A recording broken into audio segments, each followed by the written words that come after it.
وجدوا بذاتهم ردت إليهم قالوا يا أبانا ما نبغي هذه بذاتنا ردت إلينا ونمير أهلنا ونحفظ أخانا ونزداد كيل بعير ذلك كيل يسير۔ اور جب انہوں نے اپنا اسباب کھولا تو انہوں نے اپنا سرمایہ پایا جو ان کو واپس کر دیا گیا تھا، تو بولے اے ابا جان ہمیں اور کیا چاہیے، یہ ہماری پونجی ہمیں واپس کر دی گئی ہے، اپنے گھر کے لیے غلہ لائیں گے اور اپنے بھائی کی حفاظت کریں گے، اور ایک اونٹ کا بوجھ غلہ زیادہ لائیں گے، یہ غلہ تھوڑا ہے۔ قال لن ارسلہ معکم حتی تؤتونی موثقا من اللہ لتأتوننی بہ الا ان یحاط بکم فلما آتوہ موثقهم قال اللہ علی ما نقول وکیل۔ وقال یا بنی لا تدخلوا من باب واحد وادخلوا من ابواب متفرقہ وما اغنی عنکم من اللہ من شیء ان الحکم الا للہ علیہ توکلت وعلیہ فلیتوکل المتوکلون۔ یعقوب نے کہا میں ہرگز اس کو تمہارے ساتھ نہیں بھیجوں گا جب تک کہ تم اللہ کی قسم کھا کر پکا قول نہ دو گے کہ تم ضرور اس کو میرے پاس لاؤ گے، بجز اس صورت کے کہ تم گھیر لیے جاؤ۔ کہ جب انہوں نے پکا وعدہ دیا تو یعقوب نے کہا ہمارے قول و قرار پر اللہ ضامن ہے، اور چلتے وقت یعقوب نے کہا اے بیٹو ایک ہی دروازے سے داخل نہ ہونا بلکہ علیحدہ علیحدہ دروازوں سے داخل ہونا، اور میں اللہ کے حکم کو تم پر سے ٹال نہیں سکتا، حکم تو بس اللہ کا ہی ہے، میں اسی پر بھروسہ کرتا ہوں اور بھروسہ کرنے والوں کو اسی پر بھروسہ کرنا چاہیے۔ صدق اللہ العظیم وصدق رسولہ الکریم وصدق المہدی الموعود العظیم۔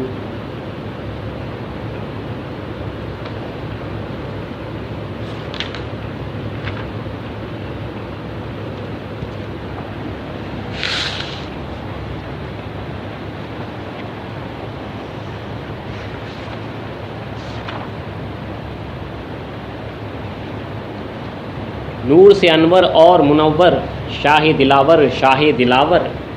آنکھوں سے دیکھا تم نے خدا کو، سید محمد مہدی پیا کو، شان تمہاری اللہ اکبر، شاہ دلاور شاہ دلاور، روزے پہ جانا حج کی سعی ہے،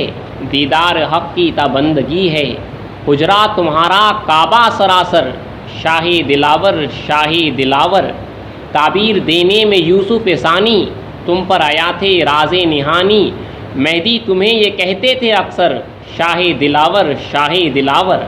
فیض تمہارا جاری و ساری، آئے ہیں لے کر آس تمہاری، مایوسیوں سے دل ہے مقدر، شاہ دلاور شاہ دلاور۔ بندگی میاں شاہ دلاور رضی اللہ تعالیٰ عنہ خلیفہ پنجم امام الکائنات حضور میرا سید محمد جون پوری مہدی موعود علیہ الصلوۃ والتسلیم کے عرس مبارک کے سلسلے میں حضرت کی سیرت مبارکہ پچھلی 3-4 نشستوں سے سنائی جا رہی ہے۔ آج اور کل یہ اور 2 نشستیں ہیں جس میں جو ہے آپ کی سیرت اتمام کو پہنچے گی۔ بندگی میں شاہ دلاور رضی اللہ تعالیٰ عنہ کے دائرے مقدسہ میں جہاں پہ آپ کا آخری دائرہ گوڑکھڑا شریف میں تھا، تو وہاں پہ 1400 فقراء کرام تھے آپ کے دائرے میں، 1400 فقراء کرام، جن میں جو ہے 12 خاص خلفاء تھے جن کو جو ہے اسماء مبشرہ کے نام سے بھی یاد کیا جاتا ہے۔ مہدی موعود علیہ السلام نے فرمایا تھا کہ جس طرح بندے کے پاس 12 قطعی جنتی 12 اسماء مبشرہ ہیں، اس طرح بھائی دلاور تمہارے یہاں بھی 12 ہوں گے۔ تو 12 آپ کے پاس جو ہے خاص صحابہ رہے ہیں، اور ان میں سے جو ہے 3 خاص الخاص آپ کے خلفاء ہیں، بندگی عبدالکریم نوری رضی اللہ تعالیٰ عنہ، بندگی میں یوسف رضی اللہ تعالیٰ عنہ، اور بندگی عبدالملک سجاوندی رضی اللہ تعالیٰ عنہ۔ بندگی میں شاہ دلاور رضی اللہ تعالیٰ عنہ کے وصال کے بعد آپ کے دائرہ جو ہے 2 حصوں میں بٹا، 700 فقراء کرام بندگی عبدالکریم نوری رضی اللہ عنہ کے ساتھ ہوئے، اور 700 فقراء کرام بندگی میں عبدالملک سجاوندی رضی اللہ عنہ کے ساتھ ہوئے۔ جب آپ کا جو ہے وقت آخر آیا تو آپ سے جو ہے اکثر ملاقات کے واسطے بندگی میں شاہ نظام رضی اللہ عنہ کے فرزند بندگی میں شاہ عبد الرحمن رضی اللہ عنہ آیا کرتے تھے، جو ہے اس وقت کے اہل فضل تھے۔ بندگی میں شاہ دلاور رضی اللہ عنہ اپنی تمام مشکلیں حل کرنے کے واسطے اور ان کی نظر کرم کے واسطے دوسری جگہ کے مرشدین کرام آیا کرتے تھے۔ تو جب بندگی میں شاہ عبد الرحمن رضی اللہ عنہ آپ کے آخری دنوں میں آئے تو آپ نے جو ہے ان کو روک لیا اور کہا کہ جو اس میں تمہارا اس میں مقصود خدا ہے، تم جاؤ نہیں، یہاں پہ ٹھہر جاؤ۔ تو وقت آخر آپ کا اس طرح سے ہوا ہے کہ جو ہے بندی میں شاہ دلاور رضی اللہ تعالیٰ عنہ ہوتا ہمارے پاس یہی تھا کہ کچھ بھی کام کرنا ہو تو اجماع کال کیا جاتا، تو جو ہے جماعت خانے کی جو ہے مرمت ہو رہی تھی اور جو ہے اجماع کال کیا گیا تھا پورے فقراء مل کے، اور خود مرشد اعلیٰ 84 سال کی عمر ہے بندی میں شاہ دلاور رضی اللہ تعالیٰ عنہ، تمام فقراء کرام مزدوروں کی طرح جو کام کر رہے ہیں اس میں مرشد بھی شامل ہے۔ ناگہا اللہ کی طرف سے اچانک جو ہے ایک ناٹ ٹوٹ کے جو ہے بندی شاہ دلاور رضی اللہ عنہ کے جو ہے سر پر گری، اور اسی زخم سے جو ہے آپ کا کچھ دنوں میں انتقال ہوا۔ آپ نے بندی میں شاہ عبد الرحمن رضی اللہ تعالیٰ عنہ کو جو ہے جو روک لیا تھا، وہ وجہ یہی تھی کہ ان کو آپ نے قریب بلایا اور کہا کہ میں عبد الرحمن تمہاری جو ہے والد کے حضور میں خواہش تھی کہ تم یہ کہا کرتے تھے کہ جب تک کہ ان آنکھوں سے نہ دیکھ لوں چین نہ آئے گا، یعنی جب تک کہ بلند ترین جو دیدار چشم سر سے نہ دیکھ لوں چین نہ آئے گا۔ اب تمہیں چشم سر سے اللہ کا دیدار حاصل ہے، لہٰذا میری یہ وصیت ہے کہ میرے جنازے پر تم نماز کی امامت کرو گے اور تم مجھے جو ہے تدفین کرو گے۔ بندگی میں شاہ دلاور رضی اللہ عنہ کا مہدی موعود علیہ السلام کے وصال کے 35 سال بعد 945 ہجری میں 2 ذی القعدہ کو آپ کا جو ہے انتقال ہوا، اور بندگی میں شاہ عبد الرحمن رضی اللہ عنہ جو شاہ نظام رضی اللہ عنہ چوتھے خلیفے کے فرزند ہیں، انہوں نے جو ہے نماز جنازہ امامت کی اور جو ہے انہوں نے جو ہے تدفین کی۔ تھوڑا سا آگے بڑھتے ہوئے آج کا جو عنوان ہے وہ آپ کے فرمودات ہیں، یعنی بندگی میں شاہ دلاور رضی اللہ عنہ کی جو فرامین ہیں بڑے خاص ہیں، ہمارے واسطے ایمان افروز ہیں، جلا بخش ہیں، اس لیے جو ہے آپ کے سامنے پڑھ کے سنائے جاتے ہیں، اس کے اوپر تھوڑی سی گفتگو بھی کی جائے گی۔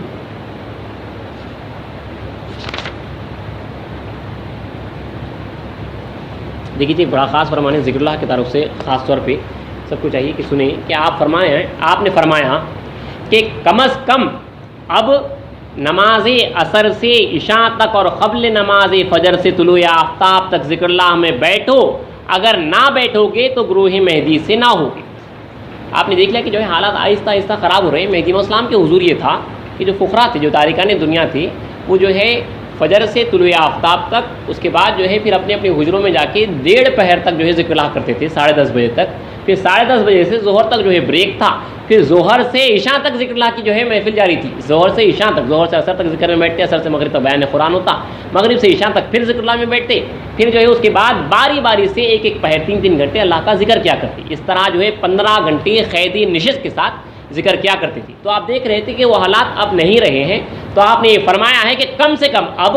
نماز اثر سے عشاء تک جو سلطان اللیل ہے، اور قبل نماز فجر یعنی اول نماز فجر سے طلوع آفتاب تک ذکر اللہ میں بیٹھو، سلطان النہار ہے، اگر نہ بیٹھو گے تو گروہ مہدی سے نہ ہوگی۔ کتنی بڑی بات دیکھیے، کیونکہ جو ہے میں اسلام میں فرماتے ہیں کہ سلطان اللیل اور سلطان النہار یہ 2 وقت ہیں۔ سلطان اللیل اصل ہے اثر سے عشاء تک، ہم سمجھتے ہیں اثر سے مغرب تک ہے، اور سلطان النہار ہے اول فجر سے طلوع آفتاب تک، نہ کہ آج ہم جو نماز پڑھ رہے ہیں، اب سمجھے 5:15 پہ نماز ہے اور 4:45 پہ طلوع ہے، ہم نماز پڑھ کے اٹھ رہے ہیں، لیکن یہ سلطان النہار جو ہے جب وقت فجر سٹارٹ ہو رہا ہے، وقت فجر اب آج جو سٹارٹ ہو رہا ہے وہ 4:30 سے آپ کو 6 بجے تک بیٹھنا ہے اصل ذکر اللہ میں، طلوع کے بعد ایک اور 15 منٹ تک 1.5 گھنٹے کی وہ نشست ہے۔ تو آپ فرماتے ہیں اگر یہ اول فجر سے طلوع آفتاب تک اور عصر سے عشاء تک اگر نہ بیٹھو گے تو گروہ مہدی سے نہ ہوگی۔ مہدی اسلام فرماتے ہیں کہ جو فقیر ان اوقات کی پابندی نہ کرے وہ دین خدا کا فقیر نہیں، وہ فقیر ہی نہیں ہے، بلکہ یہ جو ہے شرائط لگائے کہ یہ کاسب کے واسطے بھی ہے، یعنی اس کا کسب اگر حلال ہونا ہے تو اس کو چاہیے کہ جو ہے 2 وقتوں کی پابندی کرے۔ اور آج ہم اتنے خراب اس میں آ چکے ہیں کہ یہ 2 وقتوں کی پابندی میں سے بھی جو ہے جو احادیث میں جو قرآن مجید سے ملتے تھے اس حساب سے بزرگان دین تاکید کی تھی کہ جو ہے کم سے کم بعد نماز فجر سے طلوع آفتاب تک، جہاں پہ اللہ تعالیٰ قرآن مجید میں فرمایا کہ اور تسبیح کرو اس کی سورج طلوع ہونے سے پہلے اور سورج غروب ہونے سے پہلے، تو کم سے کم فجر کے بعد سے طلوع آفتاب تک آدھا گھنٹہ، اور کم سے کم نماز عصر کے بعد سے غروب آفتاب تک یعنی مغرب تک آدھا گھنٹہ، وہ بھی جو ہے ذکر ہمارے پاس جو ہے برقرار نہیں رہا ہے۔ پھر اس کے بعد یہ زعم ہے، یہ دعویٰ ہے کہ ہم مہدوی ہیں، یہ جو ہے اور آپ فرما رہے ہیں کہ جو ہے کم سے کم اب نماز عصر سے عشاء تک اور قبل نماز فجر سے طلوع آفتاب تک ذکر اللہ میں بیٹھو، اگر نہ بیٹھو گے تو گروہ مہدی سے نہ ہوگی، یہ آپ کا فرمان ہے، آپ یاد رکھیے۔ اور حقیقت میں مہدی اسلام کا وہی ہے جو ذاکر ہے، جو ان کے مدعا پہ عمل کر رہا ہے۔ تو ہمیں چاہیے کہ کم سے کم نماز فجر کے آج کے حساب سے کہہ رہا ہوں، صرف اپنی بات کہہ رہا ہوں، ایک مشورہ ہے، کوئی اس حکم پہ جو ہے کوئی حکم لگا نہیں سکتا، اسلام کے حکم پہ اور بزرگ دین کے جو ہے حکم پہ کوئی حکم لگا نہیں سکتا۔ اگر ہم آج کم سے کم اس بات کی بھی پابندی نہ کریں تو یہ ہمارا جو سب بول بالا ہے، دعویٰ جو ہے سب بیکار ہو جائے گا. کم سے کم فجر کی نماز کی بعد سے طلوع آفتاب تک اگر ہم ذکر میں نہ بیٹھ رہے ہیں اور جو ہے عصر کی نماز کے بعد سے پھر مغرب تک ہم ذکر میں نہ بیٹھ رہے ہیں تو ہمارا مہدوی ہونا بیکار ہے. کیونکہ اسلام فرماتے ہیں تصدیق بندہ عمل ہے، بندے کی تصدیق جو ہے اصل عمل ہے، وہ عمل ذکر ہی ہے. وہ ذکر ہی سے جو ہے آپ کو عشق پیدا ہوتا ہے، اللہ کی در کی طلب پیدا ہوتی ہے اور خدا تعالیٰ تک پہنچتے ہیں. اور اس کا سب سے اہم ہتھیار خدا تک پہنچنے کا وہ ذکر اللہ ہی ہے. اگر ہماری سانسوں میں ذکر جاری نہیں ہے تو ہمارے اس تمام دعوے جو ہے جھوٹے ہیں، جس کے تعلق سے اسلام فرماتے ہیں کہ دعویٰ بے عمل ردس، تصدیق بے عمل ردس، یعنی ایسی تصدیق جو بغیر عمل کے کی جائے وہ رد ہے.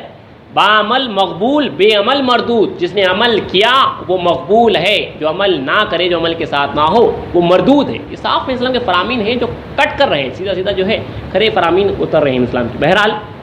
آگے بڑھتے ہوئے چند اور فرامین جو ہے ایک 3-4 فرامین سن لیتے ہیں. تھوڑا ذکر اللہ کے آگے بڑھتے ہوئے عشق کے تعلق سے کیا فرماتے ہیں بندے میں شاہ دلاور نے فرمایا کہ اس جہاں میں مومنوں کے لیے 3 آگ ہیں. ایک عشق کی آگ، دوسری فاقے کی آگ، تیسری تلوار،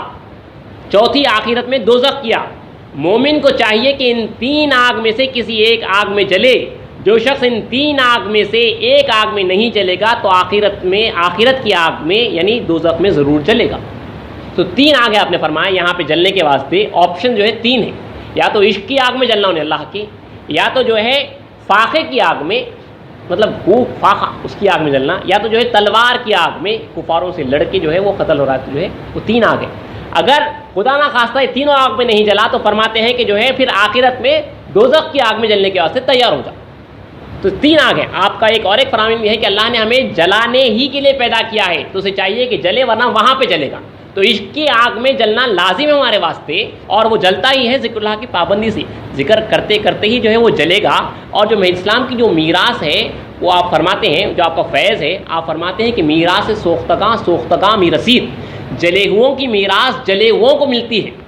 جو عام دنیاوی جو پراپرٹی ہوتی ہے وہ باپ کی بیٹے کو، بیٹے کی بیٹے کو ملتی ہے. لیکن یہ ولایت ہے، یہاں پہ جو فیض ہے وہ جلے ہوئے کا جلے ہوئے کو ملے گا. امام مہدی موعود علیہ السلام کا فیض جو ہے اسی کو ملے گا جو عشق میں جل رہا ہے، جلنے کی کوشش کر رہا ہے. پھر اس کا فیض جو ہے اسی کو ملے گا جو ہے عشق میں جل رہا ہے یا جلنے کی کوشش کرے گا. تو یہ جو میراث ہے، جو اسلام کا فیض ہے، وہ باپ کا بیٹے کو، بیٹے کا بیٹے کو نہیں ملتا، بلکہ آپ فرماتے ہیں کہ جو ہے جو جلے گا میراث سوختگاں میرسید. جلے ہووں کی میراث جلے ہووں کو ملتی ہے.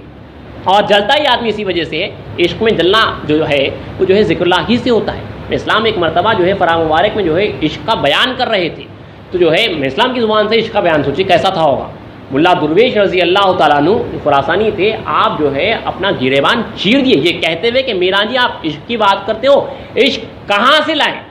یعنی جو بے چین بے قرار تھے، جو چیز حاصل نہیں ہو رہی تھی اس کی وجہ سے بے چین تھے، تو عشق کا جو اسلام بیان کر رہے تھے یہ کہتے ہوئے کہ میرا جی آپ عشق کا بیان کرتے ہو لیکن عشق کہاں سے لائے کہتے ہوئے جو ہے اپنا گریبان چاک کر لیے. تب اسلام نے فرمایا کہ بھائی درویش، بندہ عشق کسبی کی بات کرتا ہے، عشق وہبی کی نہیں. یعنی عشق وہبی جو بغیر محنت اور مشقت کے جو عطا ہوتا ہے وہ صرف پیغمبروں کو ہوتا ہے. محنت مشقت کرنا نہیں پڑتا، خود بخود اللہ کے عاشق ہوتے ہیں. خود بخود اللہ نے جو ہے ان کی فطرت میں جو ہے بدیت کر دیا ہے. اسلام نے فرمایا کہ تم کو جو ہے کسب کرنا ہے، یعنی محنت کرنا ہے تو جو ہے عشق حاصل ہوگا. وہ محنت یہ ہے کہ ذکر اللہ. آپ جتنا اللہ کا ذکر کریں گے آپ کو اتنا عشق پڑے گا. آپ خالی دعا کریں گے یا خالی جو ہے آپ جو ہے صدقہ مانگتے رہیں گے، آپ جو ہے خالی صرف یہ دعویٰ کریں گے تو آپ کو عشق کیسا حاصل ہوگا. اس کی وجہ سے سیدھا سیدھا جو فارمولا بتایا گیا ہے کہ دن و رات جو ہے اللہ تعالیٰ کے خیال میں رہنا، آپ کو جو عشق تبھی حاصل ہوگا. یعنی آپ کو بار بار اللہ تو ہے اور لا الہ نہیں کہنا، بار بار اس کو حاضر جاننا اور خود کی جو ہے نفی کرنا، تو جو ہے آپ کو عشق حاصل ہوگا. اور ساتھ ہی ساتھ آپ فرماتے ہیں کہ جو محبت اور محنت میں صرف ایک نقطے کا فرق ہے. وہ محنت کا نقطہ اوپر سے اگر نیچے آ جائے تو محنت محبت میں تبدیل ہو جاتی ہے. محنت میں نون کا نقطہ اگر اوپر کا نیچے لگا دیا جائے تو نون جو ہے بے بن جاتا ہے، محنت محبت میں تبدیل ہو جائے. تو محنت یہی ہے کہ آپ ذکر کریں گے تو وہ محنت جو ہے محبت میں تبدیل ہوگی اور وہ محبت ہی جب کمال کو پہنچتی ہے تو وہ عشق کہلاتا ہے. جو عشق میں جلے گا جو ہے وہ پار ہوگا، وہ مہدی صاحب کے فیض کو پائے گا. ورنہ آپ فرماتے ہیں کہ جو ہے دیکھیے جب ہمارے پاس آپشن کوئی اور نہیں، آپ تو فرمائے 3 آگ ہیں، عشق کی آگ، فاقے کی آگ، تلوار کی آگ. فاقے اور تلوار کی آگ جو ہے آج تقریباً ناممکن کے قریب ہے. عشق کی آگ ایک آپشن ہمارے پاس ہے جو تا قیامت جاری ہے. اگر اس میں نہ جلیں گے تو آپ فرماتے ہیں کہ جو ہے قیامت میں جو ہے اللہ کی پناہ مانگتے ہوئے کہہ رہا ہوں، قیامت میں جو ہے دوزخ کی آگ میں جلنے کے لیے تیار رہے. ایک فرمان کے ساتھ جو ہے آج کی بات کو ختم کرتے ہیں، انشاءاللہ پھر کل کے نشست میں گفتگو کی جائے گی۔ یہ آج کل کے ماحول کے واسطے بھی تھوڑا سا ڈسکشن کرنا ضروری تھا، اسی لیے پڑھ رہا ہوں کہ آپ فرماتے ہیں، آپ نے فرمایا کہ جو شخص کہ فنا کو پہنچا ہوگا، یعنی جو اپنے سے ہٹا اور فنا ہوا اللہ میں پہنچا ہوگا، وہ شخص مصدق ہے، وہ حقیقی جو ہے مصدق ہے میرے اوپر۔ پھر آگے وہی شخص آیات قرآنی کی موافقت ہمارے خنکار کی نقل سے ساتھ کر سکے گا، جو چیز قرآن شریف کی آیت کے موافق ہوئے اور ہمارے خنکار امامنا مہدی موعود علیہ السلام کے حال کے موافق ہوئے، وہی صحیح ہے۔ یہاں پہ جو گفتگو کرنا وہ یہ ہے کہ وہی شخص آیات قرآنی کی موافقت ہمارے خنکار کی نقل کے ساتھ کر سکے گا۔ کون؟ جو فنا ہوگا،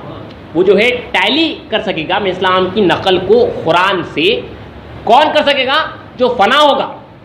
وہی جو ہے کوئی اٹھ کے ہمیں اسلام فرماتے ہیں کہ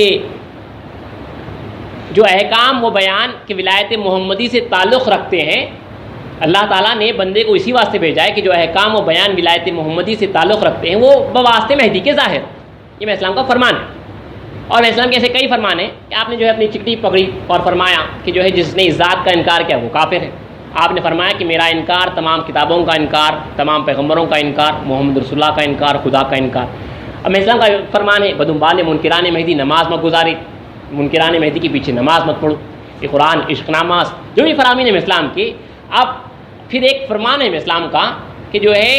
جو میری نقل ہے وہ تمہارے پاس جب پیش کی جائے تو اسے جو ہے قرآن کے اوپر پیش کرو، اگر وہ قرآن کے مطابق ہو تو صحیح ہے، ورنہ سننے والے کا دل اس وقت حاضر نہیں تھا۔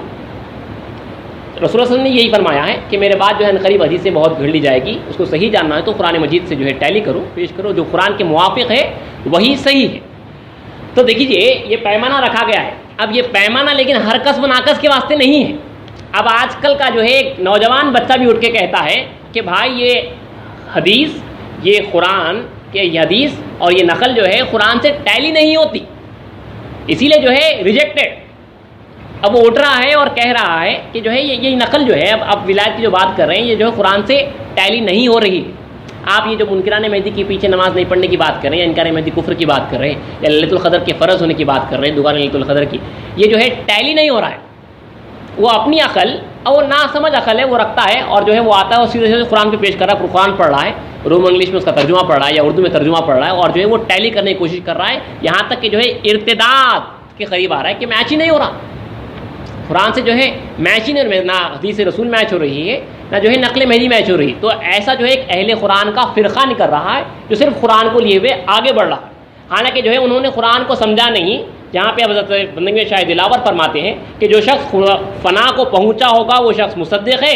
وہی شخص آیات قرآنی کی موافقت ہمارے خنکار کی نقل کے ساتھ کر سکے گا۔ جو فنا کو پہنچا ہوگا وہ شخص جو ہے میں اسلام کے نقلیات کو یا احادیث رسول کو قرآن کی موافقت کر سکے گا، ورنہ جو ہے وہ کر ہی نہیں سکے گا۔ ہمارے پاس جو کہتے ہیں کہ بھائی جب قرآن عام خاص ہے، اسلام کا فرمان بھی ہے کہ قرآن عشق نامہ ہے، تو عام خاص ہر کوئی جو ہے سمجھ سکتا ہے، لیکن میں کہتا ہوں یقین کہتا ہے کہ جو ہے قرآن عشق نامہ جو میں اسلام نے فرمایا ہے وہ بڑا جو ہے معنی خیز ہے۔ میں اسلام نے جو اس کے بیان کیے ہیں کہ قرآن عشق نامہ ہے، لو لیٹر ہے اللہ تعالیٰ کا، کوئی معمولی بات نہیں ہے۔ قرآن عشق سے بھرا ہوا ایک نامہ ہے۔ یہ کس کے لیے ہے؟ عشق نامہ کس کے لیے ہے؟ معشوق کے واسطے، عاشق کے واسطے، معشوق کا جو ہے عشق نامہ ہے۔ جو عاشق ہے، عشق نامہ، اسلام نے عشق لفظ استعمال کیا ہے کہ قرآن عشق نامہ ہے۔ عاشق کے لیے معشوق کی طرف سے جو ہے ایک لیٹر آیا ہے، ایک نامہ آیا ہے۔ اب آپ بولیے کہ آپ عاشق ہونے کا دعویٰ کر سکتے ہیں جو اسے سمجھ سکتے ہیں؟ اس سے پہلے آپ کو سمجھنے سے پہلے، اس نامے کو، اس لیٹر کو سمجھنے سے پہلے آپ کو جو ہے عاشق خدا بننا پڑے گا، تب جا کے جو ہے آپ کو معشوق کا نامہ سمجھ میں آئے گا، تب جا کے جو ہے راز کھلیں گے، اور جو ہے تب جا کے یہ دعویٰ ہوگا کہ بندہ خدا کے فضل سے جو ہے الحمدللہ رب العالمین کے الف سے والناس کے سین تک ہر حرف پر مہدی کو ثابت کرے گا، تب جا کے جو ہے دعویٰ ہوگا جو پورا کمال کو پہنچے گا، جو پورا کمال کو پہنچے گا۔ اب آج اٹھ کے جو ہے یہ اعلان کیا جا رہا ہے کہ یہ حدیث جو ہے میچ نہیں ہوتی، یہ نقل جو ہے قرآن سے میچ نہیں ہوتی۔ اس وقت پہ رسول اللہ صلی اللہ علیہ وسلم نے، جامع ترمذی وغیرہ کی روایتیں ہیں کہ آپ صلی اللہ علیہ وسلم نے اس وقت پہ فرمایا تھا کہ ایک وقت ایسا آئے گا، بیزاری ظاہر کی رسول اللہ نے، اپنے الفاظ میں کہہ رہا ہوں، کہ ایک وقت ایسا آئے گا کہ ایک شخص جو ہے مسیری پہ ٹیکا لگائے ہوئے بیٹھے گا اور یہ کہے گا کہ ہم اس حدیث کو نہیں مانتے کیونکہ جو ہے یہ قرآن سے جو ہے موافقت نہیں رکھتی، ہم وہی قبول کرتے ہیں جو قرآن میں حلال ہے اور ہم اسی کو حرام جانتے ہیں جو قرآن میں حرام ہے۔ اس وقت پہ رسول اللہ نے فرمایا تھا، کیونکہ جب ایسے لوگ نکل کے آئیں گے جو ڈائریکٹ قرآن کو پکڑیں گے اور اس کے بعد جو ہے جو دیکھیں گے میچ کریں گے، وہ اپنے پاس جو ہے نوٹس بھی رکھتے ہیں، اپنے پاس نوٹس بھی رکھتے ہیں، ہم قرآن میں دیکھتے جائیں گے اور میچ کرتے جائیں گے، یہ حدیث رسول صلی اللہ علیہ وسلم جو ہے وہ اپنے حساب سے جو ہے قرآن کو پڑھا ہے، وہ دیکھے گا کہ یہ حدیث جو ہے قرآن سے میچ نہیں ہو رہی، اسی لیے جو ہے یقیناً یہ جو ہے غلط معاذ اللہ، پھر وہ نقل کو بھی دیکھے گا اور بولے گا کہ جو ہے یہ میچ نہیں ہو رہی، جہاں پہ اس کے فہم کے حساب سے میچ ہوئی۔ اب وہ یہ نہیں جانتا کہ خدا تعالیٰ فرما رہا ہے کہ جو ہے پہلے تو کہہ رہا ہے کہ فاستعیذوا، یعنی جو ہے تم تعوذ پڑھو جب کبھی جو ہے تم قرات کرتے ہو قرآن کی، کیونکہ جیسے آپ قرآن پڑھنے جاؤ گے شیطان جو ہے وسوسہ ڈالے گا، اسی لیے صرف قرآن پڑھتے وقت خاص طور پہ حکم ہے کہ جب کبھی تم قرآن پڑھو تو تعوذ پڑھو، ورنہ وہ جو ہے وسوسہ ڈالے گا وہاں پہ۔ اور قرآن یہ بھی کہتا ہے کہ یہدی یضل بہ کثیرا و یہدی بہ کثیرا، یعنی جو ہے یہ بہت ساروں کو گمراہ کرتا ہے اور بہت ساروں کو ہدایت دیتا ہے۔ قرآن ہدایت بھی دے رہا ہے، گناہ، اور خود قرآن گواہ ہے۔ تو اب اسی لیے دیکھیے ایک قرآن مجید ہے، ہزاروں فرقے ہیں، اگر قرآن ہی سے جو ہے اگر ہدایت سب کو مل جانی ہوتی تو قرآن کافی تھا، رسول وسلم جو ہے قرآن مجید دیتے اور جو ہے رسول وسلم کا جو ہے وہاں پہ جو ہے بات ختم ہو جاتی تھی۔ یہاں پہ آپ کو ایسا نہیں ہے، بلکہ جو ہے رسول اللہ صلی اللہ علیہ وسلم کی جو اہمیت ہے خاتمین کی، اس کو سمجھنا ہے۔ اس کے بعد جو صحابہ جو سبیل المومنین ہیں، اللہ نے منافقوں کے تعلق سے فرمایا ہے کہ وہ جو ہے سبیل المومنین کو چھوڑ کر چلتے ہیں، یعنی مومنین کے راستے کو چھوڑ کر چلتے ہیں۔ تو حقیقی سچا ایمان والا وہی ہوتا ہے جو قرآن کو قبول کرتا ہے اور اس کے بعد جو ہے رسول وسلم کی طرف رجوع کرتا ہے، مہدی موعود علیہ السلام کی طرف رجوع کرتا ہے، پھر اس کے بعد جو ہے صحابہ کی طرف رجوع کرتا ہے کہ اجماع نے اس حدیث کے تعلق سے یا اس نقل کے تعلق سے کیا فرمایا ہے، اس کے بعد جو ہے اس کے اوپر عمل کرتا ہے۔ وہ صراط الذین انعمت علیہم، اگر صرف قرآن مجید سے بات ہوتی تو اہدنا صراط المستقیم کہنا کافی تھا، لیکن پھر اللہ نے بتایا کہ صراط الذین انعمت علیہم، ان لوگوں کا راستہ جن پر تو نے انعام عطا کی، تو انہوں نے جو ہے زیادہ سمجھا۔ جو مہدی موعود علیہ السلام کے پاس تھے وہ صحابہ، انہوں نے جو ہمارے سے زیادہ قرآن کو سمجھا، ہمارے بڑوں نے جو ہے ہم سے زیادہ جو ہے قرآن کو سمجھا۔ تو جتنا جلے گا، جتنا عاشق خدا ہوگا، اس کے لیے جو ہے قرآن مجید اتنا کھل کے آئے گا، وہ جو عاشق ہوگا اسی کے واسطے جو ہے یہ عشق نامہ ہے۔ تبھی تو دیکھیے بندگی میں شاید دلاور رضی اللہ عنہ کے زبان سے بھی اللہ نے جو ہے کہلوایا ہے کہ جو شخص فنا کو پہنچے گا وہ مصدق ہے، اور وہی شخص جو ہے قرآنی آیات کی موافقت ہمارے خنکار کی نقل کے ساتھ کرے گا۔ اسی لیے جو ہے یہ بات خاص طور پہ آپ لوگوں سے کہہ رہا ہوں کہ جو ہے ایک نیا فرقہ، ایک نئی جماعت نکل کے آ رہی ہے۔ کچھ لوگ جو ہے ہمارے قوم سے بھی جو ہے شکار ہو رہے ہیں، جو صرف جو ہے یہ کہہ کے نہیں کر رہے ہیں، وہ اہل قرآن ہی کا جو ہے ایک طبقہ ہے کہ جو ہے ہر چیز جو وہ یہ بھی کہیں گے کہ جو ہے امت محمدی سے تعلق رکھتے ہیں، وہ یہ بھی کہیں گے کہ ہم مصدق مہدی موعود علیہ السلام بھی ہیں، ہم مہدی موعود کو آئے اور گئے بھی کہتے ہیں، لیکن بھائی یہ نقل جو ہے میں اسلام جو ہے میچ نہیں ہو رہی، یہ نقل مہدی قرآن سے میچ نہیں ہو رہی ہے، اسی لیے جو ہے یہ ریجیکٹڈ ہے، یہ ضرور بیچ میں جو ہے کسی نہ کسی نے لگا لی ہوگی معاذ اللہ۔ حالانکہ ہمارے پاس پورا بالاجماع، ہمارے پاس خاص طور پہ ہماری قوم میں جو ہے مہدی موعود علیہ السلام کے صحابہ ہی نے جو سنا تھا انہوں نے جو ہے قلم بند کر دیا، اس کے بعد انہی کے ساتھ جو ہے متواتر طریقے سے جو ہے ہمارے پاس جو ہے نقلیات وغیرہ چلتے ہوئے آ رہے ہیں۔ اب یہ لوگوں کو جو ہے نہیں معلوم ہے قرآن مجید بھی جو ہے متواتر چلتا ہوا آ رہا ہے، سنتا ہوا، کیونکہ جو ہے رسول اللہ کے زمانے میں قرآن مجید نازل ہوا، صحابہ کو یاد تھا، اس کے بعد جو ہے اس کو کثرت سے روایت کی گئی، تب جا کے جو ہے قرآن مجید ہمارے پاس پہنچا ہے کہ ہر زمانے نے جو ہے اس کو روایتاً جو ہے اس کو پیش کر دیا گیا، متواتر طریقے سے جو ہے اس کو پیش کیا گیا، رسول اللہ کی زبان سے ادا ہوا، صحابہ نے لکھا، اس کے بعد ہر کسی نے جو ہے کثرت کے ساتھ جو ہے اس کو روایت کرتے ہوئے ہر زمانے کے حساب سے یہاں تک اللہ نے پہنچایا ہے۔ اسی حساب سے احادیث رسول صلی اللہ علیہ وسلم اور امام نام اسلام کی نقلیات بھی دیکھیے، رسول اللہ نے جب فرمایا تھا کہ جو ہے میرے بعد قریب جو حدیثیں گھڑ لی جائے گی تو اسے جو ہے قرآن پہ پیش کرو، جو قرآن کے موافق ہے وہ صحیح ہے ورنہ غلط ہے۔ تو اب صحابہ کا کام تھا، اب یہاں پہ جتنے احادیث کی کتابیں رکھی ہوئی سیاستہ وغیرہ یا محدثین کا کام تھا کہ رسول اللہ کی اس حدیث پہ جو ہے عمل کرتے، ہر حدیث کو جو ہے ٹیلی کرتے اور جو ہے پیش کر دیتے، لیکن کسی ایک محدث کا بھی یہ دعویٰ نہیں ہے، تاریخ اسلام میں کسی ایک محدث کا بھی یہ دعویٰ نہیں ہے کہ میں نے جو احادیث جمع کیے ہیں ہر حدیث کو قرآن پہ پیش کیا ہے اور اس کے بعد جو ہے اس کتاب میں شامل کیا۔ کیونکہ جو ہے وہ جانتے ہیں کہ یہ کام آسان نہیں ہے. بندگی میں شاہ دلاور کھول رہے ہیں کہ جو فنا ہوگا وہی شخص جو ہے پیش کر سکے گا. تو وہ جانتے تھے کہ ہم اس قابل نہیں, تو انہوں نے جو ہے راویوں پہ یعنی نیریٹرز پہ, روایت کرنے والوں کے اوپر جو ہے تحقیق کی کہ یہ سچا ہے جھوٹا ہے, اس کا کیریکٹر کیسا ہے, اس کے اوپر جو ہے کہ وہ حدیث جو لے کے آ رہا ہے جس سے وہ حدیث سن رہے ہیں ان کے اوپر جو ہے ریسرچ کی کہ وہ آدمی کتنا اچھا ہے, کتنا نمازی ہے, کتنا جو ہے زبان کی بات صحیح رکھتا ہے, سچا ہے, عہد کا جو ہے قابل ہے اور قابل بھروسہ ہے. اس حساب سے جو ہے احادیث جمع کیے گئے ہیں. کسی نے جو ہے اس کے باوجود بھی رسول اللہ کی حدیث سنے تھے. اب سب کو چاہیے تھا کہ قرآن مجید پہ پیش کریں. اگر جو ہے ہر کوئی پیش کرنے بیٹھتا تو کئی حدیثیں جو ہے وہاں سے نکل جاتی, ان کو سمجھ میں ہی نہیں آتا تھا, کیونکہ قرآن کو سمجھنا آسان نہیں ہے, اتنا آسانی سے جو سمجھ نہیں سکتے. حالانکہ رسول اللہ علیہ وسلم کی جو ہے بات جو نکلی ہے وہ صحیح ہے, ہر چیز جو نکل رہی ہے ہم تک پہنچ رہی صحیح ہے, لیکن ہماری عقل, ہماری کم فہمی ہے کہ جو ہے ہم میچ نہیں کر سکتے قرآن مجید سے, کیونکہ ابھی ہم فنا نہیں ہوئے. اللہ کی ذات میں جو فنا ہوگا وہ جو ہے یقیناً ہر حدیث رسول صلی اللہ علیہ وسلم کو اور ہر نقل امامنا مہدی موعود علیہ السلام کو جو ہے قرآن تک پیش کر سکے گا. تو ہمارے پاس سمپل فارمولہ یہی ہے کہ جو فنا ہوئے ان کا راستہ اپنا لیں, ہمارے بزرگوں کا راستہ اپنا لیں سیدھا. اسی لیے جو ہم جو روز دعا کرتے ہیں صراط الذین انعمت علیہم, وہ یہی ہے کہ وہ لوگ جن پہ جو ہے تیرا انعام ہوا, یعنی جن پہ جو ہے اللہ نے کرم فرمایا, فضل فرمایا, ان کے دیدار سے جو ہے مشرف کیا, انہی کا راستہ ہمارے کو اپنانا ہے. ہمیں معلوم ہے کہ یہ لوگ جو ہے خدا تعالیٰ تک پہنچے. مہدی موعود علیہ السلام, تابعین, صحابہ, تابعین, طب تابعین, حضرت شیخ قاسم رحمۃ اللہ کا دور, یہ پورے جو ہے یہ پورے پہنچے ہیں خدا تعالیٰ تک, ہمیں معلوم ہے. تو سیدھا سیدھا جو ہے ہمیں ان کو فالو کر لینا ہے. اگر ان الجھنوں میں جائیں گے تو وہاں پہ قرآن مجید صاف صاف کہہ رہا ہے کہ یضل بہ کثیرا و یہدی بہ کثیرا, یعنی یہ جو ہے بہت ساروں کو گمراہ کرتا ہے اور بہت ساروں کو جو ہے ہدایت دیتا ہے. اگر قرآن ہی سے جو ہے ہدایت ملنی ہوتی تو یہ آیت نازل نہیں ہوتی. اگر قرآن مجید سے جو ہے صرف ہدایت ملنی ہوتی تو اتنے سارے فرقے نہیں ہوتے. ہر ایک کے پاس جو ہے اپنا جو ہے ایک ہی قرآن مجید رکھا ہوا ہے, لیکن سارے جو بٹے ہوئے ہیں وہ یہی ہے کہ اللہ نہیں چاہتا کہ جو ہے ہر کوئی جو ہے اس سے ہدایت پائے. تو اس لیے جو ہے ہمیں چاہیے کہ جو ہے صراط الذین انعمت علیہم, یعنی ان لوگوں کے راستے پہ ہم چلیں جن پہ جو ہے اللہ کا انعام عطا ہوا ہے. کچھ اور گفتگو انشاءاللہ چاہا تو کل کی نشست میں محضر شاہ دلاور رضی اللہ عنہ کے تعلق سے, کہ آپ نے جو ہے اپنے زمانے میں ایک محضرہ کیا تھا, اللہ چاہا تو انشاءاللہ جو ہے کل کی نشست میں اس تعلق سے بات کریں گے. ایک چھوٹی سی بات 2 منٹ میں اپنی گفتگو ختم کر دیتا ہوں. بندگی میں مبارک بھائی مہاجر رضی اللہ تعالیٰ عنہ کا جو ہے آج بحریام ہے. امامنا مہدی موعود علیہ السلام کے جو ہے صحابی ہیں. بندگی میں سید محمود سید خاتم مرشد رضی اللہ تعالیٰ کے جو ہے آپ مرشد ہیں. اکثر دائروں میں جو ہے آپ کا بحریام ہوتا ہے. تو مختصر سا یہ کہتا چلوں کہ بندگی میں مبارک بھائی مہاجر رضی اللہ تعالیٰ عنہ غالباً احمد آباد یا پیرا پٹن میں تھے, جہاں پہ جو ہے مہدی موعود علیہ السلام کا جب گزر ہوا اور ان کا جو ہے بیوی نکاح ہوا تھا, اور جو ہے ان کو جو ہے بیوی کے دلہن کے پاس جو ہے سامنے جلوے کے واسطے بھیجایا گیا تھا. اتنے میں جو ہے کسی نے اطلاع دی کہ امامنا مہدی موعود علیہ السلام آئے ہوئے ہیں. تو فوراً اسی وقت پہ صرف ابھی نکاح ہوا ہے, آپ کے پاس ایک بہترین شمشیر تھی, آپ نے جو ہے بیوی کو مہر میں دی اور کہا کہ جو ہے یہ تمہارا مہر ہے, تمہیں دیتا ہوں, تمہارا تمہارے کو ہے. بندہ جو ہے مہدی موعود کی صحبت میں جا رہا.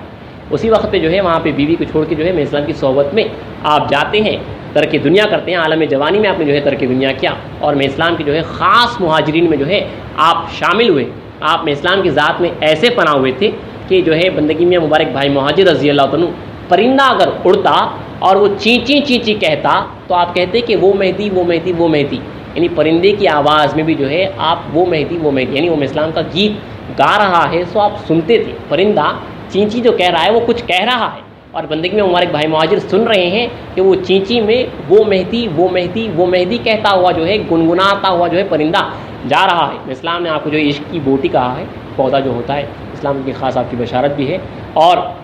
بندگی میں سند شیخ المیر صدیق ولایت رضی اللہ عنہ کے دائرے کے قریب ہی میں جو ہے آپ کا دائرہ تھا. آپ اپنے اس خاص فرزند کو سید خاتم مرشد رضی اللہ عنہ کو تعلیم کے واسطے جو ہے بندگی مبارک بھائی مہاجر رضی کے جو ہے دائرے میں بھجواتے ہیں. وہیں پہ جو ہے ذکر خفی کا دم سید خاتم مرشد نے جو ہے بندگی مبارک بھائی مہاجر سے جو ہے حاصل کیا ہے. اسی لیے جو ہے آپ کا جو ہے سلسلے میں انعام گنا جاتا ہے اور آپ کا جو ہے فیض جاری ہوا ہے. اکثر سلسلوں میں آپ کا انعام لیا جاتا ہے اور جو ہے بحریام وغیرہ بھی جو کی جاتی ہے. تو جہاں پہ بحریام ہوتی ہے وہاں پہ جائیں اور جو ہے حضرت کا فیض حاصل کریں. اللہ چاہا تو پھر کل کنٹینیو بندگی میں شاہد اللہ کی سیرت مبارکہ میں محضری کے اوپر جو ہے گفتگو کی جائے گی. واقعی